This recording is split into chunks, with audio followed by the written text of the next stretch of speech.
Hello दोस्तों, पवन teaching centre में आपका स्वागत है। पेन पेपर हाथ में है और 10वीं के मैथ के प्रीवियस ईयर क्वेश्चन साथ में, तो बने रहे पवन टीचिंग सेंटर साथ, पढ़ते रहें, आगे बढ़ते रहें। तो जैसा कि आप देख रहे होंगे, ये प्रश्न 2018 से हम लोग पढ़ रहे हैं। दो चर वाले रैखिक समीकरण चैप्टर 3 का ऑब्जेक्टिव प्रश्न कर रहे हैं। जैसा कि आपको दिखाई दे रहा होगा, ये प्रश्न संख्या कितना है? 2018 का प्रश्न है और 2016 का प्रश्न है। जो मात्र 16 में एक प्रश्न पूछा गया था, 18 में 1 2 3 4 प्रश्न पूछे गए। ये पांचों प्रश्न को हम लोग आज क्या करेंगे? सॉल्यूशन करेंगे। जैसा कि आप पहले देख चुके होंगे या देख रहे होंगे कि हम लोग इसके पहले 2022 में जो क्वेश्चन पूछे गए हैं, 2020 में पूछे गए हैं, 21 में, 18 में, 17 में, जो 16 में पूछे गए हैं, सारे प्रश्न 19 में पूछे गए प्रश्न को हम लोग सॉल्यूशन कर चुके हैं। और आज हम लोग लास्ट इसका पार्ट ऑब्जेक्टिव प्रश्न है, उसके बाद हम लोग लघु त्रि ऑब्जेक्टिव का सॉल्यूशन करेंगे। तो बने रहे पवन टीचिंग सेंटर साथ, पढ़ते रहिए, आगे बढ़ते रहे।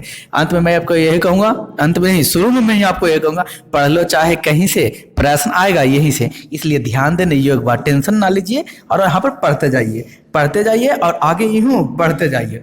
हम देख रहे हैं, हम सोल्यूशन करेंगे प्रश्न संख्या 2018 के एक प्रश्न संख्या पहला, यानी कहने का मतलब प्रश्न संख्या 19। उससे पहले हमको लोग देख लेंगे ये दो चर वाले रैखिक समीकरण में जो फार्मूला है, वो फार्मूला को पहले हम एक बार देख लेते हैं। करा दो चर वाले रैखिक समीकरण, या तो पहला समीकरण रहेगा a1x plus b1y plus c1 बराबर 0 समीकरण 1। दूसरा रहेगा a2x plus b2y plus c2 बराबर 0 समीकरण 2। यदि ये हो सकता है a1 बटा a2 बराबर b1 बटा b2 बराबर c1 बटा c2, तेरे इसका निकाय संगत होगा। ये अपरिमित रूप से अनेक हल होंगे, अनंत हल होगा। इसका ग्राफ क्या होगा? समपाती होगा, यानी कि एक ही ग्राफ पर दोनों रेखा एक ही लाइन पर रहेगा। इसी को कहते हैं आश्रित भी कहते हैं। क्या रहेगा? आश्रित रहेगा। क्वेश्चन ऐसे भी डायरेक्ट को पूछते हैं। दूसरा कंडीशन में क्या होगा जो देखते हैं? दूसरा कंडीशन में हो सकता है a1 बटा a2 कौन बटा कौन टू, तो बोल सर, हाँ ये बोली जूम ठीक लगा सर, बोल a1 बटा a2 बराबर b1 बटा b2 not equal to c1 बटा क्या रहे? c2 रहे। तो ये क्या कहलाएगा? इसका निकाय असंगत होगा। जब बराबर है ये, नहीं तो संगत थोड़ी ना, असंगत होगा, कोई हल नहीं होगा। हम लड़ाई झगड़ा हो ले तो कोई हल नहीं होगा इसमें। इसका ग्राफ होगा, यानी कि क्या समांतर होगा। ग्राफ जिसको आलेख कहते हैं समांतर होगा। ये क्या कहलाएगा? विरोधी कहलाएगा। ये दोनों में विरोध होगा, एकदम दोनों 36 का आंकड़ा चलेगा, दोनों ये नहीं जाएगा तो ये नहीं जाएगा। उसी प्रकार तीसरा कंडीशन होगा a1 बटा a2 not equal to b1 बटा b2 रहेगा, तो इसका निकाय संगत होगा, केवल एक हल होंगे। ये प्रतिच्छेदी कहलाएगा, यानी कि दोनों से एक दूसरे को काटेंगे, आइए अवरोधी होंगे। तीसरा जो मूलों का योग होता है, x का गुणांक बटा माइनस x का गुणांक बटा x स्क्वायर का गुणांक होता है। क्या होता है? मूलों का योग होता है। तो इसको बार बार देखिए, इससे प्रश्न आपको बनेंगे। ध्यान देने योग्य बात है, तो इसलिए घबराए नहीं। यहाँ से पवन टीचिंग सेंटर में आप आए हैं तो आपको पूर्ण रूप से हर एक चीज़ का क्या किया जाएगा? सोल्यूशन किया जाएगा। इसलिए टेंशन लेने के लिए पहली बार इस चैनल पर आए हैं तो वहाँ पर सब्सक्राइब वाला बटन को सब्सक्राइब कर लें और लाइक वाला बटन को लाइक कर दें और शेयर वाला बटन से शेयर कर दें। तो हम लोग समझते हैं 2018 में जो प्रश्न पूछे गए हैं, प्रश्न संख्या 29 क्या कह रहा है? 29 जो देखते हैं, कह रहा के किस मान के लिए रैखिक समीकरण युग में इतना इतना का एकमात्र हल होगा। अभी हम पढ़े हैं एकमात्र हल होगा। इसका मतलब क्या?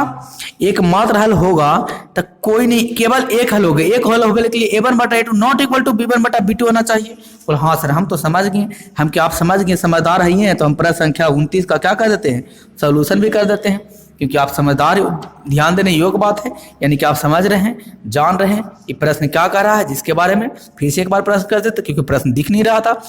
के किस मान के लिए रैखिक समीकरण युग में 2x माइनस y प्लस 3 बराबर 0 2 के x प्लस कितना 7y माइनस 5 बराबर 0 एक मात्र हल होगा। x का मान 1 है, y का मान माइनस है, तो x का मान भी पुट कर देंगे, y का मान भी पुट कर देंगे, खुद ब खुद पता चल जाएगा कि किस मान के लिए है। लेकिन सबसे पहले हम लोग कैलकुलेशन करने का प्रयास करते हैं। समीकरण फर्स्ट में करा 2x माइनस y प्लस 3 बराबर क्या चीज 0। इस समीकरण 1 है। यहाँ से निकलेगा a1 के जगह पर 2 है, फिर निकलेगा b1 के जगह पर कुछ नहीं तो 1 है, और माइनस में तो -1 है। c1 के जगह पर कितना है? 3 है। उसी प्रकार हम लोग समीकरण दूसरा देखेंगे, लिखा हुआ है 2k x plus 7y minus 5 बराबर क्या है, 0 है। यहाँ पर अगर देखा जाए a1 के a2 के मान, तो a2 गुणांक कहलाता है, तो a2 का मान 2k है। b2 का मान देखते हैं तो b2 का मान कितना है, 7 है। और c2 का मान देखते हैं तो c2 का मान कितना है, -5 है। तो इस तरीक़ा से हमको कोई हल ना हो, एकमात्र हल होना चाहिए, क्योंकि कोई हल एकमात्र हल हो, केवल एक हल यानी एकमात्र हल होना के लिए क्या होना चाहिए, a1 बटा a2 नॉट इक्वल टू क्या होगा, b1 बटा b2 होना चाहिए, तब कोई एकमात्र हल होगा। a1 का मान 2 है और a2 का मान कितना है, 2k है। बराबर नॉट इक्वल बराबर होना चाहिए b1 का मान कितना है, तब b1 का मान है -1, अब b2 का मान है कितना, 7 है, प्लस 7 है। तो तिरछा तिरछी क्या होगा, गुना होगा। तो देखते हैं तिरछा तिरछी गुना करने तो कितना हो जाएगा, 7 दूना 14x 14 आई कितना -2k। गुना में रहेगा तो भागा में हो जाएगा, -14 बटा कितना होगा, -2 बराबर k, कट जाएगा कै बार में, 7 बार में, तो k का मान कितना आ जाएगा, 7 -7 आ जाएगा। देखिए ऑप्शन में है -7, वो सर ऑप्शन में तो -7 कहीं है नहीं, तो क्या दया, तो कुछ तो गड़बड़ हो गया। अब देखते जब -7 नहीं है, लेकिन ध्यान दे, अब देखिए कहाँ गलती हुआ। वो सर कहते पहले बताएं गलती, और कहते कहाँ गलती हुआ, हम कि देखिए हम इसलिए बताएं कि आप क्या हो सकता है एक दिया हुआ तो एक को निगलेक्ट कर दें, लेकिन एक को लिखना है, एक्स के जगह पर क्या लिखते हैं, एक लिखते हैं, तो एक लिखेंगे तो 2 के 2 रह जाएगा, लेकिन बाई जगह पर -1 लिख लेंगे तो कितना हो जाएगा, +1 हो जाएगा। यहाँ पर इसका मान कितना हो जाएगा, +1 हो जाएगा, कि नहीं हो जाएगा। यहाँ पर अगर x का मान 1 रखेंगे तो सेम में रह जाएगा, कोई फर्क नहीं पड़ेगा, लेकिन बाई का मान कुछ में रखेंगे, माइनस में रखेंगे तो कितना हो जाएगा, -7x हो जाएगा। तो जैसा ही -7x हो गया, कौन हो गया, 7x, तो माइनस यहाँ पर 7x है, और यहाँ पर एक क्या हो जाएगा, प्लस में हो जाएगा। तो सर उससे क्या फर्क पड़ जाएगा, हम की बोली तो गुना में है तो इधर जाएगा तो कितना हो जाएगा, -7 ही रहेगा, माइनस के जगह पर खाली कुछ हो जाएगा, प्लस हो जाएगा, यानी k का मान क्या रहेगा, 7 रहेगा। तो ऑप्शन में 7 है नहीं सर, ऑप्शन में तो 6 है, क्या है, 4 है। तो क्या हम यहाँ पर 2/2k नॉट इक्वल टू 1/7 करना है, तो यहाँ पर क्या माइनस हम रखें, k का मान कितना रख दें, 6 रख दें, तो कितना हो जाएगा, 2/2 गुने 6 नॉट इक्वल टू 1/7 होना चाहिए। तो 2 और 6 दूना 12 बराबर नहीं होना चाहिए 1/7, 1/6 कितना हो गया, 1/6 बराबर 12/7 बराबर है, नहीं बराबर है। तो क्या k का मान रख सकते हैं, 6 रख सकते हैं तो भी आंसर आएगा, माइनस में भी रख सकते हैं तो भी आंसर आएगा, प्लस में भी रख सकते हैं तो भी आंसर आएगा। तो इसको हम कह सकते हैं, इसका माइनस क्या हो जाएगा, इसका मान हो जाएगा -+6 हो जाएगा, क्योंकि कैलकुलेशन करने के बाद हमको कितना आया, 6 आया, इसलिए कितना इसका मान हो जाएगा, 6। उम्मीद करते हैं आपको समझ में आया। प्रश्न संख्या 18 का आंसर क्या हो गया, सी हो गया। 28 का, 29 का। अब चलते हैं हम लोग प्रश्न संख्या कितना, 30 चलते हैं। कौन प्रश्न संख्या, 30 चलते हैं। प्रश्न संख्या 30 में क्या करा, जो देखते हैं, करा निम्न में से कौन सा x - 2y बराबर 0 तथा 3x बराबर 10 है का हल है, इसमें कौन है। पहले बताया था, ऐसा प्रश्न रहे तो आप डायरेक्ट मान पुट कर दीजिए, खुद ब खुद आपको पता चल जाएगा। बोल हाँ सर बताए थे, x - 2y बराबर 0 है, यहाँ कितना है, 3x + 4y - 10 बराबर क्या है, 0 है। ऐसा x का मान y का मान पुट करने के लिए बताए थे। सबसे पहले कौन ऑप्शन देखना है, तो डी ऑप्शन में क्या करा, x के जगह पर 3 और y की जगह पर 1, तो x के जगह पर 3 और y की जगह पर कितना, 1 बराबर 0, 3 में 2 जाएगा तो 1 बराबर 0, क्या बराबर होगा, नहीं बराबर होगा। तो क्या इसका 30 का डी होगा, नहीं होगा। तो 30 का डी नहीं होगा तो पहला देखते हैं, अगर अंतिम में नहीं होगा तो पहला देख लीजिएगा। तो पहला देखते हैं, पहला ऑप्शन चेक करते हैं, x बराबर कितना, 2, तो यहाँ x के मान कितना पुट करते हैं, 2 पुट करते हैं, -2 इंटू y का मान कितना, 1 बराबर 0, 2 - 2 बराबर 0, 2 में 2 गया, 0 बराबर कितना, 0। 3 x का y का मान कितना, 1 है, तो 3 गुने 1 + 4 बाई का मान कितना, सॉरी एक्स का मान 2 है, 2 पुट करेंगे, बाई का मान 1 माइनस 10 बराबर 0। 3 दूना 6 प्लस 4 एकम 4 माइनस 10 बराबर कितना 0। 6 4 10 माइनस 10 बराबर कितना 0। 10 में से 10 गया तो कितना 0 बराबर 0। क्या पुट कर दिया तो प्रश्न संख्या क्या होगा, 30 का आंसर एक्स का मान कितना हो जाएगा 2 हो जाएगा और बाई का मान 1 हो जाएगा। कौन देने योग बात, ध्यान देने योग बात। प्रश्न संख्या 30 का आंसर क्या हो गया 1 हो गया। एक्स का मान बाई, एक्स का मान 2 और बाई का मान 1 होगा। उसी प्रकार हम लोग प्रश्न संख्या कहाँ चलते हैं 31 की ओर चलते हैं। 31 क्या कर रहा है, एक्स और बाई का क्या निकालने के लिए कर रहा है, मान निकालने के लिए कर रहा है। चलिए एक्स और बाई का हम लोग क्या निकालते हैं, मान निकालते हैं। हमको तो लगता है जितना बताएं आप लोग को ये 32 नंबर बन जाना चाहिए। देखिए फिर भी हम बताने का प्रयास करते हैं। सॉरी 31 नंबर भी है, 31 नंबर हम पहले बना लेते हैं। हम लोग करा 31 नंबर में रैखिक समीकरण युग्म x प्लस 2 बाई बराबर 5 तथा 3x प्लस 12 बाई बराबर 10 का एक हल होगा, कोई हल नहीं होगा, इनमें से कुछ होगा, जो पूछने के लिए करा। एकदम 31 के तो एकदम सिंपल क्वेश्चन है। कैसा क्वेश्चन कर सकते हैं इसको, सिंपल। कैसे सर, हमके लिखिए x प्लस 2 बाई प्लस में रहेगा तो कैसे में माइनस में बराबर 0 समीकरण 1। यहाँ भी प्लस में रहेगा तो कुछ हो जाएगा माइनस में हो जाएगा, तो लिख सकते हैं 3x प्लस 12 बाई माइनस 10 बराबर 0 समीकरण कितना 2। तो यहाँ पर हो जाएगा a1 इससे निकलेगा, a1 बराबर कितना कुछ नहीं तो 1 है, b1 निकलेगा, b1 कितना है 2 है, और c1 निकलेगा तो c1 कितना है बोल सर माइनस 5 है। a2 कितना तो 3, b2 कितना 12 और C2 कितना तो माइनस 10। कौन 10 माइनस 10। हम जानते A1 बट्टा A2 बराबर B1 बट्टा B2 बराबर C1 बट्टा C2।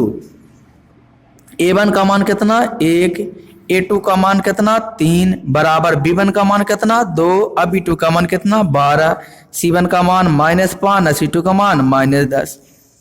2 एकम 2, 2 छक्के 12 माइनस 5 एकम 5, 5 दूना 10। तो क्या हो गया 1/3 बराबर 1/6 बराबर 1/2 होगा, नॉट इक्वल टू। तीनों क्या है, तीनों ने बराबर होगा। और तीनों बराबर होता है तो कुछ होबे नहीं करता है, इसका कोई हल नहीं होगा। एक का एकल हल होगा, एक से अधिक हल होंगे, अनंत बहुआयामी हल होंगे। तब तीनों बराबर रहता है, नहीं बराबर रहेगा तो क्या होगा, तो जब नहीं बराबर रहे तो अनंत बहुयामी हल हो जाए। इसका कोई बराबर है, कुछ बराबर नहीं है, तो कह सकते हैं अनंत बहुयामी हल है। कोई है बराबर, एक भी बराबर नहीं, 3 है नहीं 6 है कुछ नहीं, तो अनंत बहुयामी हल कहलाएगा। क्या कहलाएगा, अनंत बहुयामी हल होंगे। हो सकता होगा तो नहीं होगा, नहीं होगा तो नहीं होगा, ये अनंत बहुयामी हल कहलाते हैं। इसलिए प्रश्न संख्या 31 का आंसर क्या हो गया, डी हो गया। उसी प्रकार से 32 चलते हैं। प्रश्न संख्या कहाँ चलते हैं हम लोग, 32 की ओर चलते हैं। प्रश्न संख्या 32 में क्या कह रहा, यदि इतना बराबर इतना और इतना बराबर इतना, तो एक्स और बाई का क्या निकालने के लिए करा, मान निकालने के लिए करा। तो ये सिंपल है एकदम है, ये भी इसको ऑप्शन से हम दनादन बना देंगे। बोल कैसे ऑप्शन से बना दीजिएगा सर, हम कि देखिए ऐसे बना देंगे हम आपको, प्रयास कीजिएगा। ये 173 एक्स प्लस 197 बाई बराबर 100 कितना करा 49।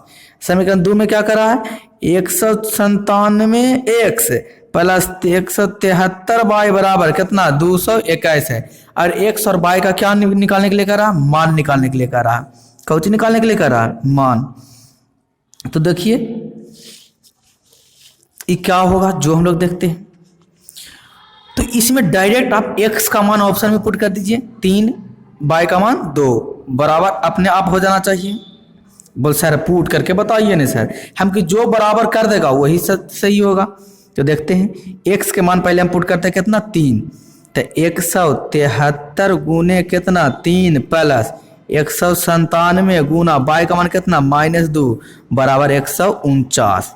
उसी प्रकार यहाँ भी पुट कर दीजिएगा। देखिए 3 तिया 9, 7 21 के हाथ में 1 और 3 एकम 3, 7 21 के एक हाथ में 2 और 3 3 2 5 प्लस 7 दूना 14 4 हाथ में 1, 9 दूना 18 18 19 के 9 हाथ में 1 और 2 और 2 1 3 प्लस माइनस क्या हो गया माइनस बराबर 149। देखते हैं अब 9 में से कितना जाएगा, 9 में से 4 जाएगा तो कितना बचेगा 5, फिर बचा ये कितना 11, 11 में से हो जाएगा तो 2, ये 4, 4 में से 3 जाएगा, ये 125। क्या ये बराबर होगा? तो नहीं होगा। उसी प्रकार हम लोग, तो इसका मतलब पहला ऑप्शन क्या हो गया? गलत हो गया। उसी प्रकार कौन ऑप्शन धर के देखिएगा? दूसरा। उसी प्रकार तीसरा और चौथा। तो जो बराबर कर देगा 149 बराबर है वही क्या हो जाएगा? आंसर हो जाएगा। उम्मीद करते हैं कि मैं ये ऑप्शन नंबर 1 बताया, बी भी आप चेक कर लीजिएगा, सी भी और डी भी ऐसे आप चेक कर लीजिएगा। हम चलते हैं प्रश्न संख्या कितना की ओर? प्रश्न संख्या लास्ट है 33 में करा दो रैखिक समीकरण। कौन समीकरण?